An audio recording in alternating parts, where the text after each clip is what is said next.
2월 둘째 주 우리는 주신 요한복음 9장 28절에서 34절의 말씀으로 나는 예수님의 제자입니다 라는 제목으로 요한복음 강해의 말씀을 계속해서 듣도록 하겠습니다.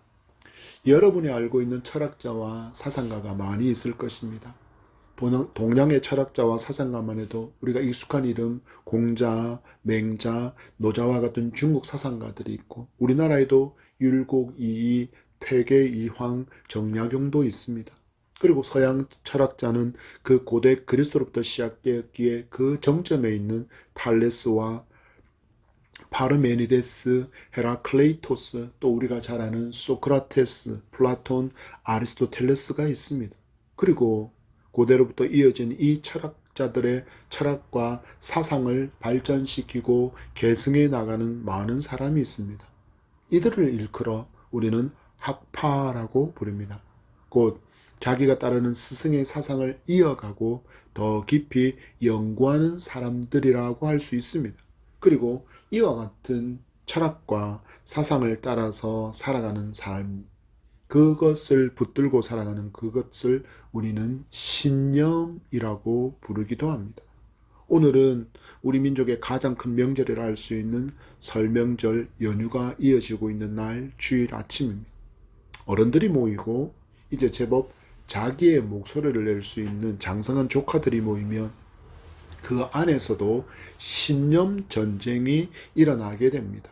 흔한 말로 정치적으로 내가 어디에 서 있느냐에 따라서 내가 옹호하고 내가 지지하는 정당의 어떤 이야기를 하거나 혹은 내가 좋아하지 않는, 내가 지지하지 않는 그 정당의 어떤 사람을 향하여서 혹은 나쁜 말을 하거나 비방을 하게 되면 그 당과 그 정치인을 옹호하는 사람들 간의 가족이지만 그 가족에서 치열한 신념의 대립과 전쟁이 일어나게 됩니다.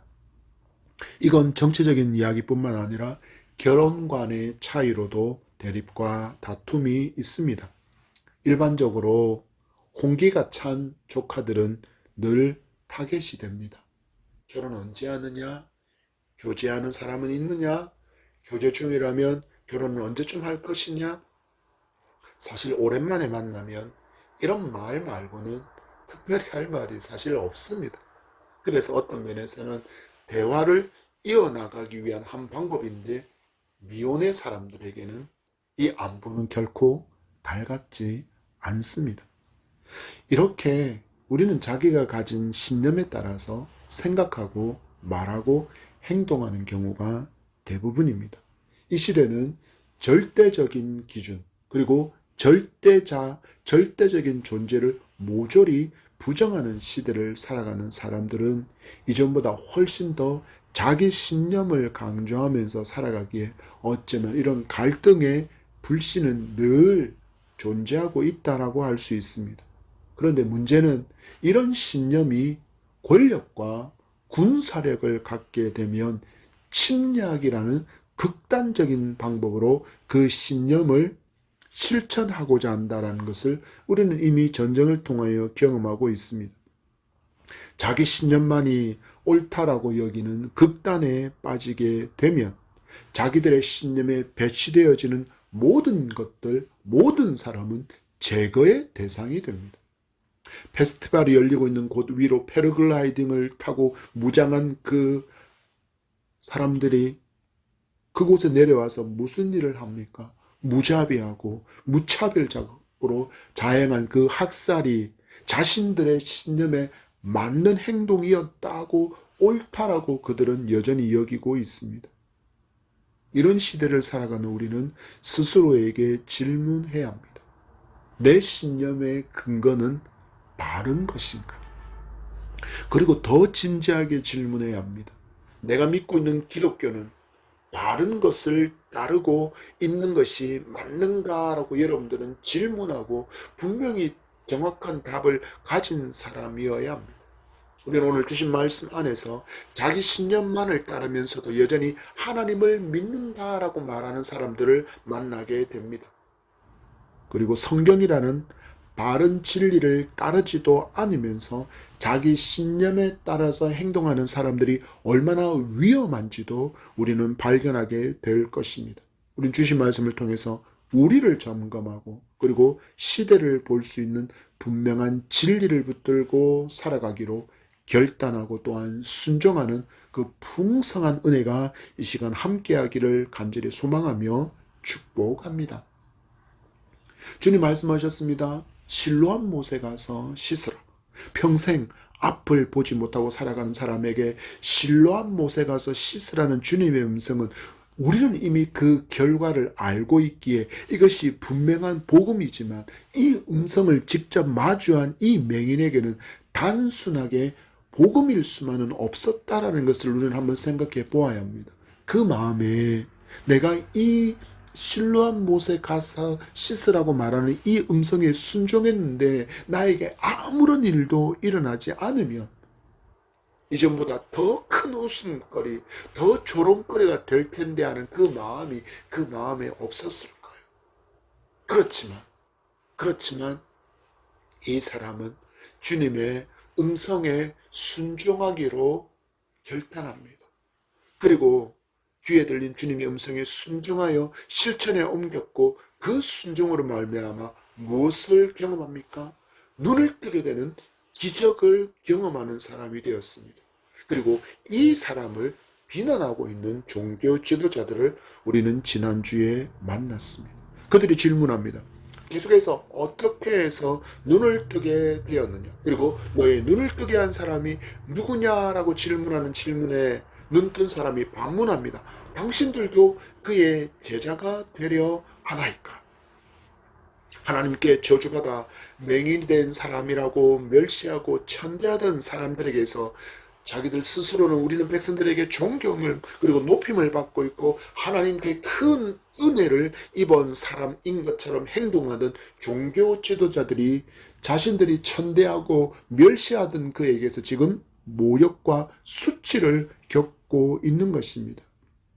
그 후 이렇게 눈뜬 사람의 질문에 당신들도 그의 제자가 되려 하나이까? 라는 질문에 대답하는 베드로의 바리새인들의 음성이 오늘 본문 28절의 말씀입니다. 시작. 그들이 욕하여 이르되 너는 그의 제자이나 우리는 모세의 제자라. 아멘. 바리새인은 모세의 오경, 특히 율법에 너무나도 민감한 사람이었습니다. 그러나 그들에게 있어서 더 의미가 있는 것이 있었는데 바로 장로의 전통, 장로의 유전이라고 불리는 이 율법에 대한 해석과 적용을 기록하고 있는 글들이었습니다. 이것을 우리는 보통 탈무드라는 이름으로 알고 있습니다. 그리고 이 탈무드가 기록되기 이전에는 미드라시, 미시나라고 불리는 것들이 있었고 이 미시나를 더 보완하고 발전시킨 것이 게마라라고 불리는 그런 책도 있었습니다. 이러한 장로의 유전들, 이 장로의 유전에 기록된 안식일 규정을 어기고 일을 해서 맹인의 눈을 뜨게 한 예수를 비난하고 있는데 눈을 뜬 사람이 오히려 당신들도 그 사람의 제자가 되려고 하는 것입니까? 라고 말하니 그들이 발끈해서는 그들의 숨겨져 있던 그 진면목이 드러나게 됩니다. 뭐라고 이야기합니까? 그들이 욕하여 이르되, 요한이 사용하고 있는 이 욕하다라는 말의 원어를 살펴보면 그들이 계속해서 욕을 지금 퍼붓고 있다라는 것을 알려주고 있습니다. 욕을 시작해서 지금까지 계속해서 욕을 퍼붓고 있다라는 거예요. 당신들도 그 사람의 제자가 되려 하나이까? 라는 말을 듣고는 욕과 더불어서 저주를 지금 계속 퍼부었다는 것입니다. 그리고 욕을 계속 이어가면서 그들이 하는 말을 원어로 풀어보면 이렇습니다. 너는 그를 따르는 자냐? 그러나 우리야말로 모세의 제자다. 누구야말로? 자기들이야말로 모세의 제자다라고 이야기합니다. 여러분, 모세가 그럼 누구입니까? 430년간이나 노예로 신음하며 종살이하던 이스라엘 백성을 가나안으로 이끌었던 지도자이고 하나님께로부터 율법을 직접 받은 사람이고 심지어는 하나님을 대면했던 사람이 모세이지 않습니까? 민수기 12장에 보면 모세가 구스 여자를 아내로 삼은 일로 인해서 형이었던 아론과 누나였던 미리암이 모세를 비방할 때 하나님께서 그들의 소리를 들으시고 임재하셔서 말씀하시는 장면이 있습니다. 민수기 12장 3절 말씀에 이 사람 모세는 온유함이 지면의 모든 사람보다 더하더라. 누구의 인정이십니까? 하나님이 지금 모세를 인정하고 있는 것입니다. 여기에 이 온유함이라는 것을 우리는 분명히 알아야 합니다. 많은 고난을 통해서 온유함을 가진 겸손의 사람으로 깎여서 지금의 모세가 되었다라는 것입니다. 지금의 모세가 되기까지 얼마나 많은 고난이 있었는지를 알려주는 음성이 바로 온유함입니다. 하나님께서 사용하시는 이 온유함이라는 말 속에는 그가 겪은 어마어마한 고난이 모두 다 녹아 있는 것입니다. 그러면서 그가 얼마나 하나님과 친밀한 관계에 있었는지, 그리고 모세가 얼마나 하나님을 사랑하고 하나님만을 의지하며 살아온 사람인지를 알려주는 말씀, 하나님께서 인정해주는 말씀이 바로 민수기 12장 3절 이 사람 모세는 온유함이 지면의 모든 사람보다 더하다라는 표현입니다. 이 모세의 진실한 제자가 누구라고 지금 이야기하고 있습니까? 그러나 우리야말로 바리새인이야말로 모세의 제자다라고 그들이 말하고 있는 것입니다. 여기서 말하는 제자가 어떤 의미로 사용된 단어이고 이 바리새인이 말하고 있는 제자와 그리고 이 제자라는 단어가 갖고 있는 원래의 의미가 무엇인지도 우리 잠시 살펴보기를 원합니다. 제자는 헬라어로 마세테스라는 단어를 사용합니다. 이건 스승과 친밀하게 한 덩어리처럼 뜻을 같이 하면서 스승의 가르침의 이론과 그의 삶의 실제를 모두 배우고 따르는 사람을 의미하는 단어가 바로 제자인 마세테스입니다. 바리새인들이 말하고 있는 제자와 그리고 제자의 단어적인 원래 의미를 볼 때 바리새인들의 삶에서 모세를 닮아 있음을 우리는 발견할 수 있어야 하는데 그렇지 않습니다. 그럼에도 그들은 자기들을 뭐라고 부릅니까? 우리야말로 모세의 제자다라고 칭하고 있습니다. 모세의 제자라고 말하는 그들에게는 모세를 닮은 뜨거운 하나님 사랑이 없습니다. 그리고 모세를 닮아 뜨겁게 백성을 사랑하는 마음도 그들에게는 없습니다. 여러분, 모세가 지도자로 부름을 받은 후의 삶을 주목해 보십시오. 그는 늘 하나님 편에 서 있던 사람입니다.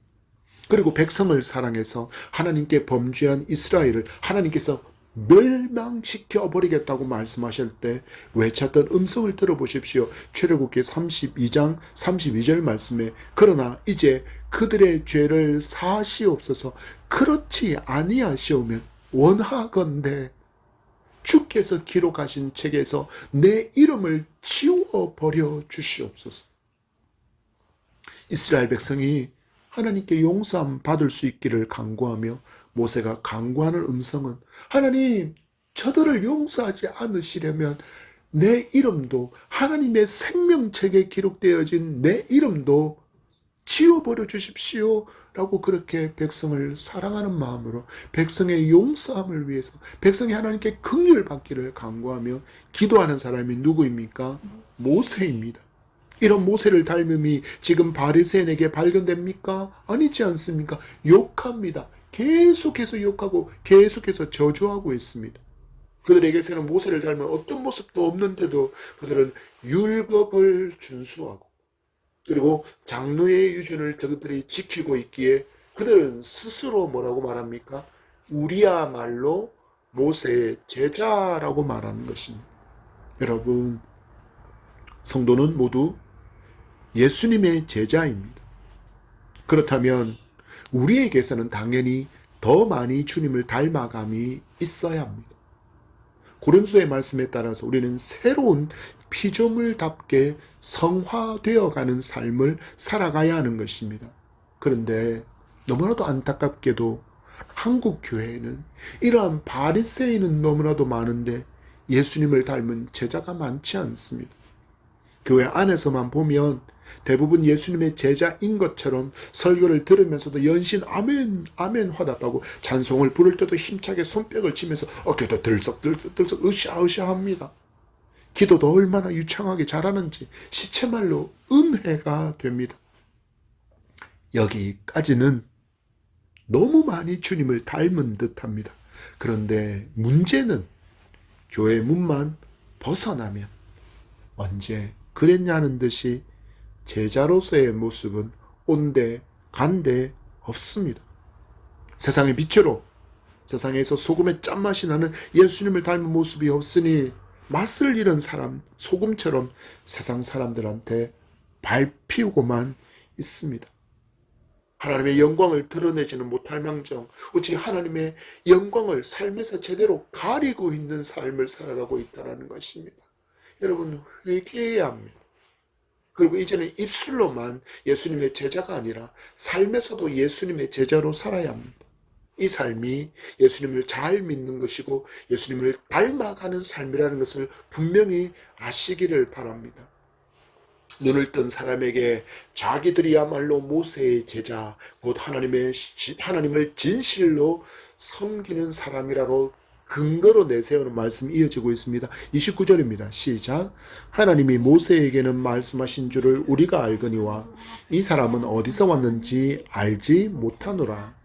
모세는 역사적인 근거로 하나님께서 모세에게 율법을 주셨다는 분명한 기록이 있지만 너의 눈을 뜨게 한 예수는 어디에서 왔는지 그 출신이 명확하지 않다라는 것입니다. 무슨 말일까요? 우리야말로 모세의 제자니까 우리는 율법으로 너희들을 판단하고 너희들을 정죄하고 너희들에게 처벌을 주는 것이 가능한 그런 권위와 권세를 가지고 있지만 저 출신 성분도 모르는 저 예수에게는 아무런 권능도 아무런 권위도 없다라고 말하는 것입니다. 요한은 지금 눈을 뜬 사람을 욕하고 저주하는 바리새인들이 여전히 분노 가운데 예수님도 욕하고 있다라는 것을 이 본문을 통해서 분명하게 알려주고 있습니다. 헬라어는 그 기록하는 방법에 있어서 강조하는 단어를 맨 앞에 두는데 이 사람이라고 맨 앞에 두고 있는 것을 통해서 예수님을 향해서 그들은 이놈이라고 표현하고 있다는 것을 우리는 알 수 있습니다.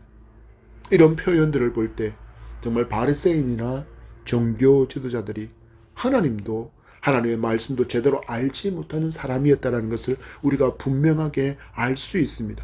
예수님께서 빌립에게 말씀하신 것을 들어보십시오. 말씀입니다. 요한복음 14장 9절의 말씀입니다. 요한복음 14장 9절입니다. 시작. 예수께서 빌립에게 이르시되 빌립아 내가 이렇게 오래 너희와 함께 있으되 내가 나를 알지 못하느냐. 나를 본 자는 아버지를 보았거늘 어찌하여 아버지를 보이라 하느냐. 아멘. 나를 본 자는 아버지를 보았거늘. 그리고 한 말씀 더 찾겠습니다. 요한복음 8장 38절의 말씀입니다.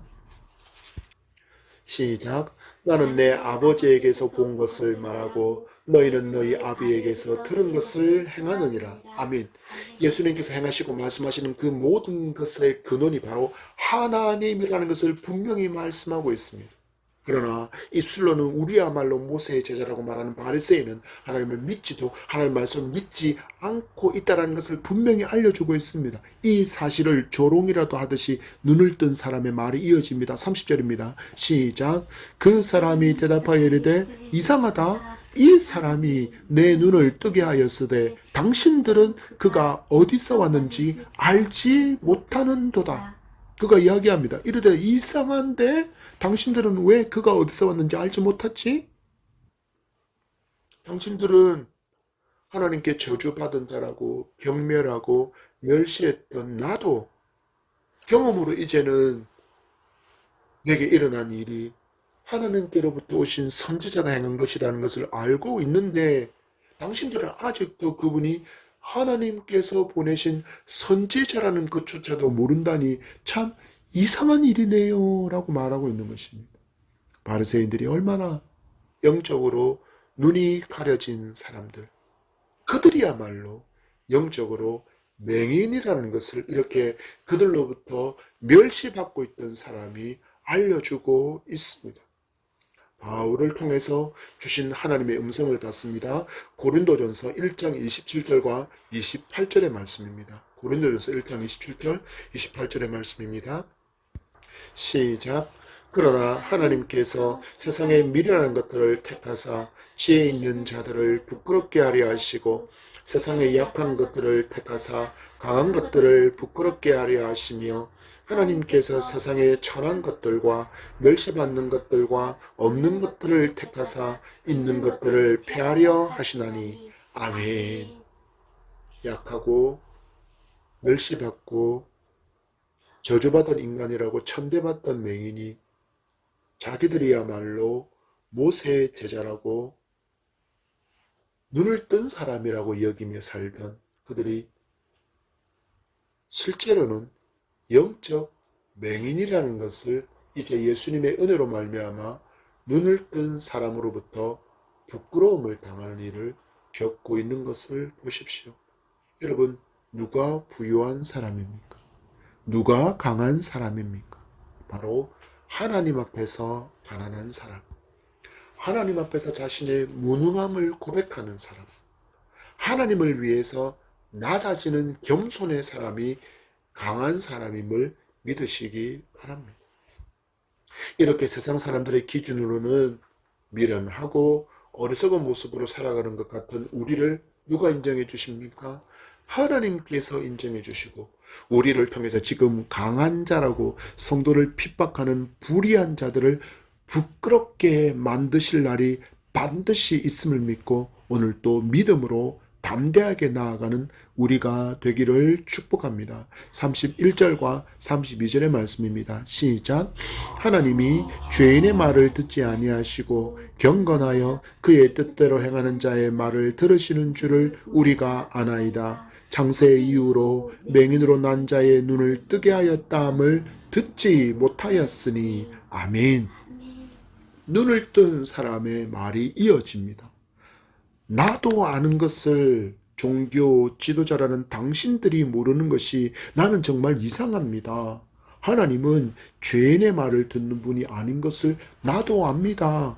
그리고 하나님께서 경건하여 그의 뜻대로 행하는 사람의 말을 들으신다는 것을 나도 알고 있습니다. 그렇다면 창세 이후로 맹인으로 난 자의 눈을 뜨게 한 것이 누구의 기도를 들으신 하나님의 역사입니까? 나는 나의 눈을 뜨게 해준 사람, 바로 그 선지자가 경건한 사람, 하나님께서 그의 기도를 들어준 사람이라고 믿습니다. 그런데 나도 아는 것을 당신들이 알지 못하고 있다니 참 이상합니다 라고 계속 이야기합니다. 이렇게 말한 후에 눈뜬 사람이 카운트 펀치를 바리새인들에게 날리는 것이 바로 33절입니다. 시작. 이 사람이 하나님께로부터 오지 아니하였으면 아무 일도 할 수 없으리이다. 아멘. 하나님께로부터 온 경건한 사람이 바로 이 사람이기에 하나님께서 그를 통해서 날 때부터 맹인이었던 나의 눈을 뜨게 할 수 있었습니다 라고 신앙의 고백이 이어지고 있습니다. 여러분, 성도에게는 이 사람과 같은 분명한 신앙 고백이 있어야 합니다. 내게 일어난 모든 일, 여기 모든 일 속에는 기쁜 일과 슬픈 일, 성공과 실패, 건강하든 병들미든 간에 그 모든 일이 하나님의 눈을 벗어나서 결코 일어날 수 없는 일이라는 것을 믿어야 한다는 것입니다. 여러분, 우리에게 이런 믿음이 있으면 우리는 형통하고 잘 되는 일이 내게 일어나면 하나님께 복 받은 사람, 하나님께서 복 주실 정도로 신실한 사람이라고 여기게 됩니다. 그러다가 실패를 만나고 어려움을 당하고 고통을 당하고 절망하는 문제를 만나게 되면 당장 생각하기를 하나님께서 심판하실 만한 죄를 지은 사람처럼 그를 판단하고 정죄하기에 스스로 바쁜 사람이 됩니다. 여러분, 하나님께서 온 우주의 주인으로서 통치하심을 우리는 신학적으로 하나님의 섭리라고 부릅니다. 우리가 마주하는 모든 일이 하나님의 섭리와 그 통치 아래에 있다는 믿음이 있으면 우리가 마주하는 모든 현실의 삶에서 감사할 수 있고 우리는 낙심하지 않고 절망하지 않는 인생을 살아갈 수 있습니다. 왜입니까? 이 실패를 통해서, 내게 허락하신 이 실패를 통해서 하나님께서 내게 원하시는 것이 무엇이고 내게 부족한 것이 무엇인지를 하나님께 물을 수 있기 때문입니다. 예수님을 통해서 긍휼을 입은 이 사람은, 은혜를 받은 이 사람은 은혜를 베풀어 주신 누구를 주목하고 있습니까? 하나님을 주목하고 있습니다. 그러나 그와 반대로 바리새인들은 하나님께서 행하시는 놀라운 그 이적 앞에서도 구약시대 이후로 단 한 번도 일어나지 않은 날 때부터 맹인이었던 자가 눈을 뜨게 되는 그 기적의 역사 앞에서도 그들은 오직 한 가지에만 몰두합니다. 지금까지 자기들이 붙들고 있었던 그 신념, 장로의 유전을 잘 지키는 사람이야말로 신실한 유대인이고 하나님을 사랑하는 자라고 여기는 그 신념이라는 렌즈를 통해서 예수님을 보니까 예수님은 안식일에 엄격하게 금지된 장로의 유전을 고의로 범하면서 일을 하고 있는 사람이라고만 여기게 된 것입니다. 우린 요한복음 5장에서도 38년 동안이나 베데스다 못에서 치유가 내게 일어나기를 원하고 물에 누군가가 나를 넣어주기만을 기다리고 앉아있던 그 사람을 고치셨을 때 그날도 역시 안식일이었습니다. 이미 이 유대의 종교 지도자들과 유대인들은 이미 이 일로 인해서 예수님을 박해하려는 음모를 꾸미고 있었습니다. 그런데 두 번째로 또 안식일에 예수님께서 맹인을 고치시는 일을 하신 것입니다.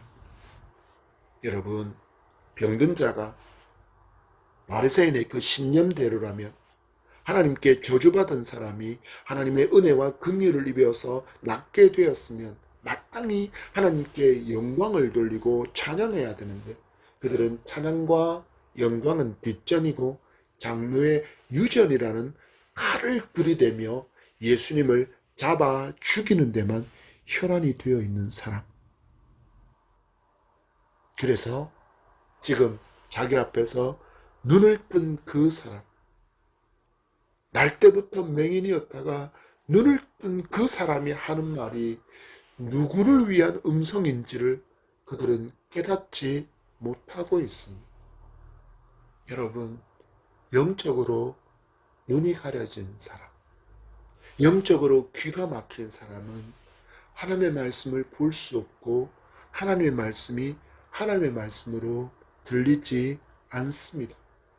여러분, 분노에만 사로잡힌 바리새인들은 구약에서도 단 한 번도 일어나지 않은 이 기적을 주님께서 행하셨다라는 것을, 그들이 진정 모세의 제자라면, 진정 그들이 하나님의 말씀을 진실로 믿었다면 오실 메시아가 행하시는 그 이적 중에 이처럼 눈이 먼 자의 눈을 뜨게 해 주실 것이라는 그 예언이 분명히 예언되어 있다는 것을 깨달아 알 수 있어야만 했습니다. 그러나 그들은 그렇지 못합니다. 이사야서 29장 18절의 말씀입니다. 그날에 못 듣는 사람이 책의 말을 들을 것이며 어둡고 캄캄한 데에서 맹인의 눈이 볼 것이며, 이것이 메시아가 오실 때 행하실 일입니다.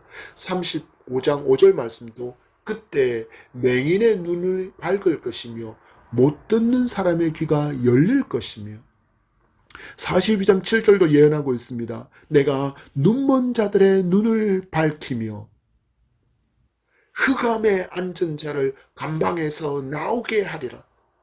눈을 뜨게 한다. 맹인의 눈을 뜨게 한다. 맹인의 눈을 뜨게 한다. 맹인의 눈을 뜨게 한다. 누가 예언하셨습니까? 하나님께서 이사야를 통해서 600년 전에 예언하신 이 말씀을 그들이 진정 모세의 제자라면, 그들이야말로 모세의 제자라고 주장하는 사람들이라면 이것을 말씀하신 하나님을 믿어야 하고, 이렇게 예언하신 하나님의 말씀을 믿어야 했음에도 불구하고 그들은 하나님의 말씀도 알지 못했고 하나님도 믿지 못하고 있었다는 것을 우리는 주목해야 합니다. 여러분, 성도도 마찬가지입니다. 교회 다니고 예수님을 나의 구주로 믿습니다라는 신앙의 고백은 했는데 내 삶 가운데 말씀에 순종하고 실천하는 행함이 없다면 우리는 근본적으로 내 믿음을 점검해 보아야 합니다. 우리의 구원에 대해서, 믿음의 구원을 성경이 분명히 말하고 있기에 우리는 분명히 믿음으로만 구원을 받는 줄 믿습니다. 그러나 참된 믿음의 사람의 삶에 대해서도 성경이 분명히 말씀하고 있다는 것을 성도는 잊지 말아야 합니다. 디도서의 말씀입니다. 디도서 1장 16절 말씀에 그들이 하나님을 시인하나 행위로는 부인하니 가증한 자요, 복종하지 아니하는 자요, 모든 선한 일을 버리는 자니라. 그들이 나 하나님 믿어요, 나 하나님 있는 것 인정해요 라고 말은 하지만 그들의 행위에서는 그들의 말한 모든 것을 부인하는 사람들, 그래서 그들을 향하여 평가하기를 가증한 자, 복종하지 않는 자, 모든 선한 일을 버린 자라고 그렇게 말씀이 평가하고 있습니다. 예수님은 마태복음을 통해서 더 엄중하게 경고하십니다. 마태복음 7장 21절 말씀에 나더러 주여 주여 하는 자마다 다 천국에 들어갈 것이 아니요 다만 하늘에 계신 내 아버지의 뜻대로 행하는 자라야 들어갈 수 있으리라. 행하는 자라야 들어가리라. 여러분 같이 한번 찾아서 읽겠습니다. 마태복음 7장 21절입니다. 21절입니다. 나더러 주여 주여 하는 자마다 다 천국에 들어갈 것이 아니요 다만 하늘에 계신 내 아버지의 뜻대로 행하는 자라야 들어가리라. 아멘. 여러분, 이건 주님의 음성입니다. 우리의 구원자이신 그분이 말씀하셨습니다. 하늘에 계신 내 아버지의 뜻대로 행하는 자만이 천국에 들어갈 수 있다. 한마디로 거짓 확신으로 신앙생활하지 말라라는 것입니다. 여러분, 거짓 확신으로는 구원받지 못한다는 것을 분명히 알아야 합니다. 그런데 안타까운 것은 우리가 신앙생활을 하면서 우리의 신앙의 여정에서 우리가 이해되지 않는 당황스러운 상황을 우리가 마주할 때가 있다라는 것입니다. 믿음으로 살면 바르게 믿는 사람이 더 잘되고 더 형통한 삶을 살아야 하지 않습니까? 라고 우리는 그렇게 기대하고 믿고 있는데 실제 우리의 삶에서는 주님을 향한 바른 신앙을 고백하고 바른 믿음의 길을 가는 사람보다는 거짓 확신을 가지고도 정치적인 능력이 뛰어난 사람이 더 영향력을 끼치고 인기를 끌고 살아간다라는 것입니다. 누가 그렇습니까? 바로 바리새인들이 그들입니다.